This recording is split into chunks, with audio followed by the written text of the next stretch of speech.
الرحمن اللہ تعالیٰ کے ناموں میں سے ایک نام ہے۔ ویسے تو قرآن مجید سے یہ بات بھی سامنے آتی ہے کہ فلاح الاسماء الحسنی، یعنی جتنے بھی اچھے نام ہیں سب اللہ کے ہیں۔ جتنی اچھی صفات کا ہم تصور کر سکتے ہیں وہ تمام صفات ذات باری تعالیٰ میں با تمام و کمال موجود ہے۔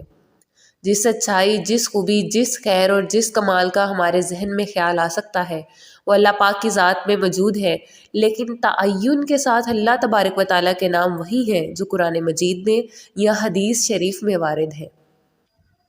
ان ناموں میں سب سے زیادہ محبوب نام اللہ ہے اور اس سے قریب ترین نام رحمان ہے۔ چنانچہ تلاوت قرآن مجید کا آغاز بسم اللہ الرحمن الرحیم، یہاں پر بھی الرحمن کا لفظ آتا ہے۔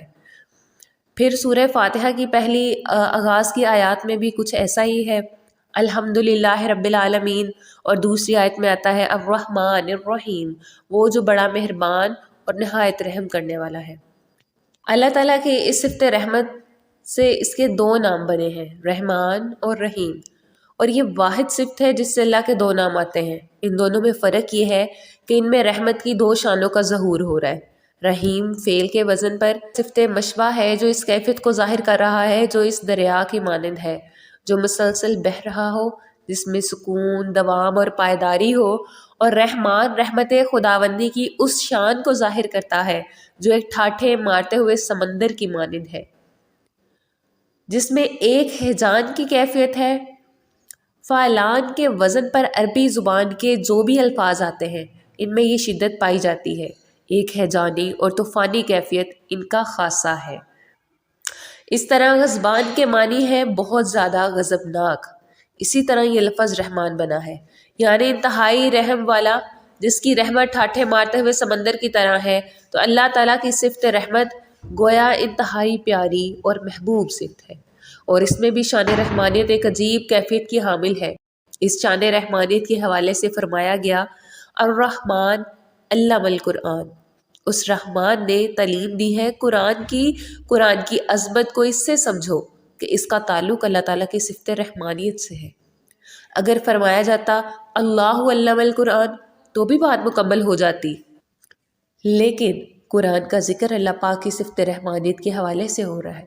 الرحمن جس کی رحمت ٹھاٹھے مارتے ہوئے سمندر کی طرح ہے، اس نے قرآن سکھایا۔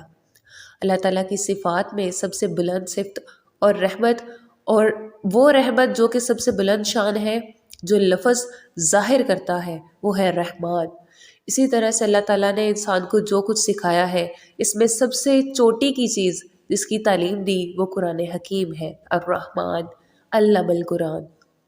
انسان جو خوبی پسند کرتا ہے ہمیشہ اسی کو اپنے لیے اپنانے کی کوشش کرتا ہے۔